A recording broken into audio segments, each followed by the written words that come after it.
So there are really two different areas of citizen science, kind of that divide quite neatly. One is data collection, one is data analysis. And data collection, citizen science has been around for a very long time, and actually involves asking members of the public to go out into the world and collect information and then send it somehow, in the olden days through the post, nowadays through the internet, to the researchers and then it's the researchers that do all the analysis and produce the results with it.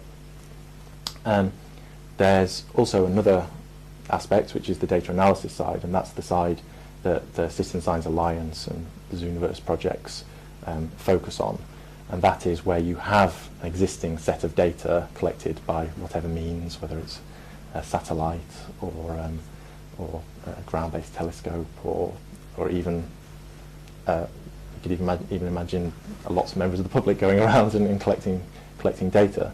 But you have a set of data that you want to analyse, and it's that analysis process that would take too long for you to be able to do it, or take too much resources for you to be able to do it, and that's the area that Citizen Science Alliance projects are addressing.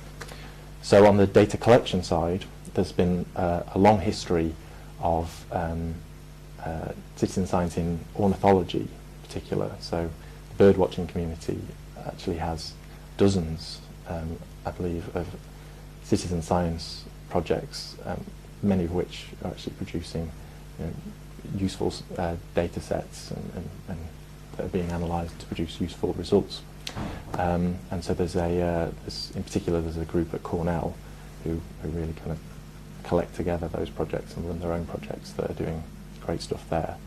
And in the same way, botany is starting to get involved in citizen science. So again, that's another field where it's actually possible to ask people to go out into their parks, walk along the road, and actually collect data for you that would take a small army of researchers to do otherwise.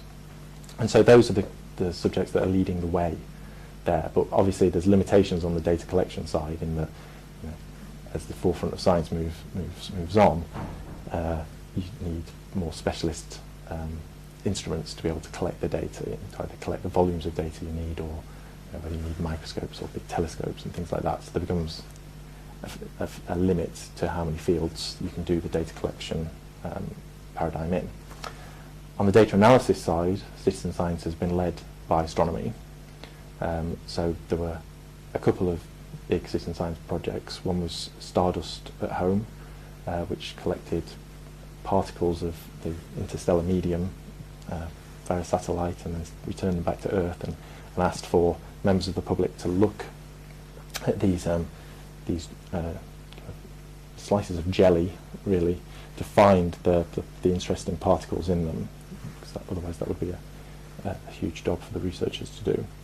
And inspired by that, Galaxy Zoo did a similar thing of showing lots of images, this time of slightly more beautiful objects, so galaxies rather than specks of dust, and asking the public to classify them.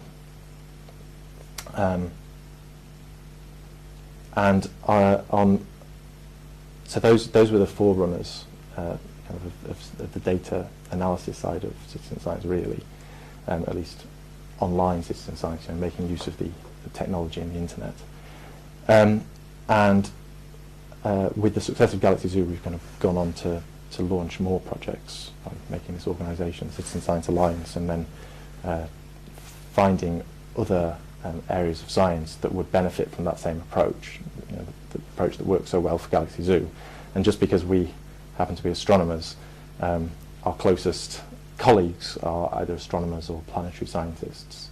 So there's projects in lunar science, moon zoo and solar science, solar terrestrial physics, and more extragalactic things, but looking at supernovae rather than galaxies. So astronomy kind of has this group of projects now, astronomy and planetary science. And it's only now starting to expand out into other areas. And really, most disciplines haven't started using citizen science at all yet. And even those disciplines that have started using citizen science, there's only small groups here and there that are using it, and there's much more of the community that could potentially make use of it. So one of the places where citizen science is now starting to appear quite strongly is in places where you want to digitise documents, whether they be printed texts or handwritten, old printed texts that for some reason can't be read by optical character recognition, or whether they're ancient documents, historical documents. And so there's a project, Old Weather, that is transcribing old ship's logs to get old climate measurements, weather measurements, with which to constrain climate models. And there's projects that are looking at transcribing ancient Greek papyri, and there's all kinds of projects that people are starting to have ideas about now. But really, there's whole sections of the science community that aren't really doing citizen science. There are some other areas that are doing citizen science. It's more on the distributed computing side as well. So there's a lot of activity in molecular dynamics, so in computational biology and computational chemistry. They've got very difficult computational problems there, and so that's one place where they've really led the way in getting people's computers to do work for their scientific project.